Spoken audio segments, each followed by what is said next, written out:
Hello everyone, I am नवीन कुमार और यहाँ पर एक कंपनी जिसकी आप लोग को चर्चा करने वाले हैं जिसका नाम है ट्राइजीन टेक्नोलॉजीज। ये आईटी सेक्टर की कंपनी है जिसको बड़े बड़े प्रोजेक्ट्स यूजुअली मिलते हैं और इसका जो मेनली जो रेवेन्यू आता है वो यूएस बेस्ड इसी एक सब्सिडरी है। वहाँ से सबसे ज़्यादा रेवेन्यू आता है। दैट मीन्स कि अभी ये कंपनी जो है हम लोग जानते हैं आईटी सेक्टर से रिलेटेड है। सबसे पहले हम इसकी कंपनी के ऊपर नज़र डालने से पहले इसका जो चार्ट पैटर्न है उसके ऊपर थोड़ा सा नज़र डाल लेते हैं। तो यहाँ पर अगर हम लोग पहले नज़र डालते हैं कि 2015 के आसपास में इसका जो चार्ट है जब ऑल टाइम हाई बनाया था उसके बाद में 60% के आसपास में डाउन गया। उसके बाद में इसने फिर से ऑल टाइम हाई बनाया 2018 के अंदर में, जिसके बाद में इसका जो अगर हम लोग कोरोना वाला जो क्रैश है उसको अगर साइड आउट कर देते हैं तो 70-80% तक आसपास में फिर से डाउन गया ऑल टाइम हाई से।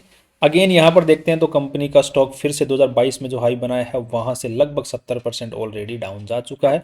सो दिस इज सेइंग अस कि जैसे 60-70-80% के आसपास में स्टॉक डाउन जाता है इसका ऑल टाइम हाई से, तो उसके बाद में एक बार वापस ऊपर की छलांग चालू करता है।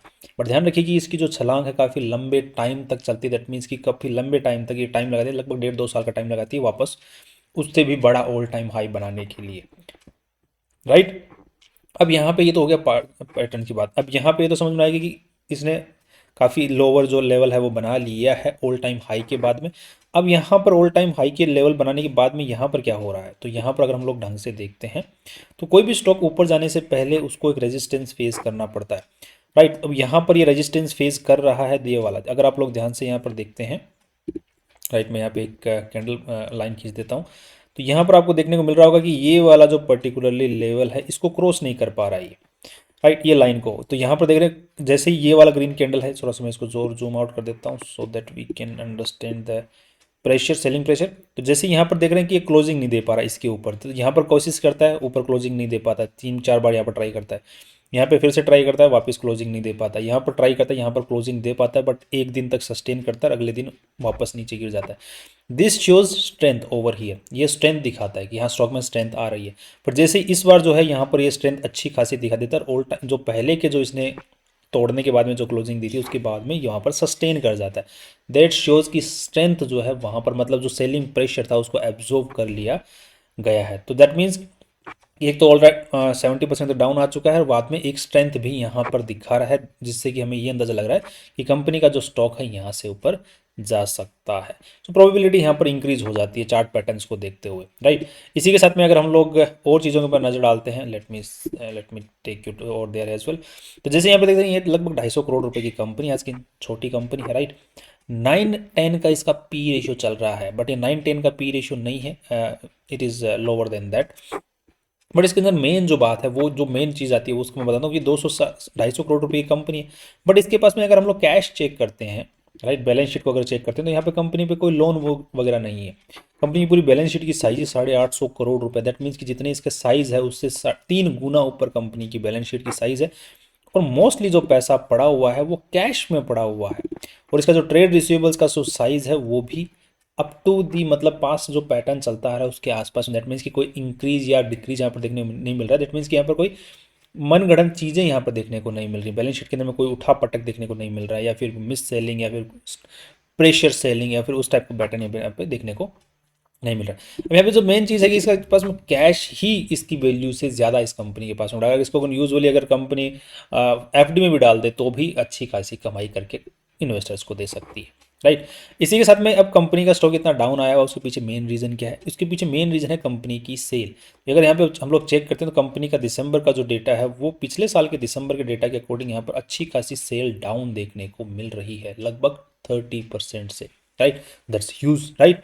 अब यहाँ पे इसके पीछे जो मेन रीज़न मुझे नज़र आया वो है कंपनी के यहाँ पर, लेट मी सी, मैं आपको दिखा पाऊंगा। कंपनी ने 2022-23 के अंदर में अपना जो सीईओ है था उसने रिज़ाइन कर दिया था। उसके बाद में जो कंपनी को सीईओ मिला है, तो मतलब अब ये ऐसी गाड़ी थी अब तक जिसके पास में गाड़ी चलाने वाला ही नहीं था। तो ये पिछले 1 साल के अंदर में कंपनी के पास में गाड़ी चलाने वाला कोई था ही नहीं। तो अभी जो है नया सीईओ कंपनी के अंदर में आया है जिनका नाम है, ये I think Mukesh tank is the last CEO. Mukesh tank is the secretary जिन्होंने अभी काफ़ी टाइम से कंपनी के साथ में जुड़े हुए थे, जिन्होंने अभी नए कंप्लाइंस ऑफिसर इनके पास में आए हैं। और एक जो सीईओ है विक्रम चंद्रा, यस, ये अभी आए हैं जिनके पास में अच्छा खासा एक्सपीरियंस आईटी सेक्टर को रिलेट करके है, जिन्होंने बहुत सारी बड़ी बड़ी कंपनियों में एक अच्छे लेवल पे एज एन ऑफिसर काम किया हुआ है। तो इनका भी एज ए सीईओ जो है अभी रिसेंटली अप्रैल के अंदर में आई थिंक जो है एज एन अपॉइंटमेंट हुआ है। तो बिना सीईओ की कंपनी को अभी सीईओ मिल गया है। तो जो सेल जो यहाँ पर अच्छी खासी डाउन जाती हुई दिख रही थी, आई थिंक यहाँ से टर्न अराउंड स्टोरी जो है वो हो सकती है। सो अब ओवरऑल इस कंपनी के अंदर में आज हम लोग चर्चा क्यों कर रहे हैं, pattern is positive in this company, right. पहली चीज। दूसरी चीज, कंपनी हैज़ इनफ कैश, अच्छा खासा कैश पड़ा हुआ है, दैट मीन्स की कंपनी ऑलरेडी कैश के मामले में अंडर वैल्यूड चल रही है। तीसरी चीज़, आईटी सेक्टर से है। आईटी सेक्टर में अगर कंपनियों को देखते हैं तो इस 10 के पी रेशियो के ऊपर में चल रही है, बट 10 का P ratio is not a good thing for me. मैं उस पर ध्यान नहीं दे रहा हूँ, उस पर कम ध्यान दे रहा हूँ, बिकॉज जो पी रेशियो है वो मुझे कुछ ज़्यादा कंसर्न नहीं नज़र आ रहा, बिकॉज जो टी टी एम बेसिस के ऊपर में वो पी रेशियो है, जो कि पास्ट का एक क्वार्टर के सिर्फ अर्निंग के बेसिस पे वो पी रेशियो आ रखा है। बाकी बाकी जो क्वार्टर्स हैं उनके अंदर में काफ़ी अच्छी अर्निंग नहीं रही है कंपनी की। So I am hopeful on two things, एक तो सीईओ वाली चीज़ और दूसरी कंपनी ऑलरेडी अंडर वैल्यूड है, and third is pattern is good. So इन तीन चार चीज़ों के बेसिस के ऊपर आईटी सेक्टर का जो वापस टर्न अराउंड जो अभी हो रहा है, क्योंकि आईटी सेक्टर की जितनी भी कंपनियां हैं उनका वापस टर्न अराउंड हो रहा है। और एक चीज़ हो रहा है कि इस कंपनी के पास में यूएन के भी ऑर्डर्स पड़े हैं, मतलब यूनाइटेड नेशंस के जो सेक्टर, मतलब उसको जब सर्विसेज की जरूरत पड़ती है आईटी सेक्टर से रिलेटेड, तो वो इस कंपनी को कॉन्ट्रैक्ट भी मिले हुए हैं कुछ, राइट। और इसके पास में बड़े बड़े ऑर्डर जो है यूएस की बड़ी बड़ी कंपनियों से हैं। बट अभी क्या है कि थोड़ा सा आईटी सेक्टर जो है काफ़ी जम्बल्ड अप सिचुएशन से चल रहा है, तो वो सिचुएशन से ये कंपनी भी गुजरती हुई दिख रही है, राइट। तो उसकी वजह से मुझे ये कंपनी का स्टॉक जो है वो डाउन देखने को मिल रहा है, बट अभी जो फ्यूचर में चीज़ें हैं, नए सीईओ की वजह से सुधार आ सकता है। So that's my take on this particular company. अगर आपको भी लगता है कि it can be a great deal और छोटा मोटा पैसा अगर लगाने लायक हो सकती है, तो आप लोग इसमें अपने पोर्टफोलियो का 3-4% के आसपास में इन्वेस्ट करके छोड़ सकते हैं फॉर द लॉन्गर ड्यूरेशन, 3-4 साल के लिए at least, right. That's all, right. अब आपको जो अपना डिसीजन है अपने हिसाब से बनाना है। That's all from my side. कल फिर मिलते हैं वीडियो के साथ में। Finally see you tomorrow.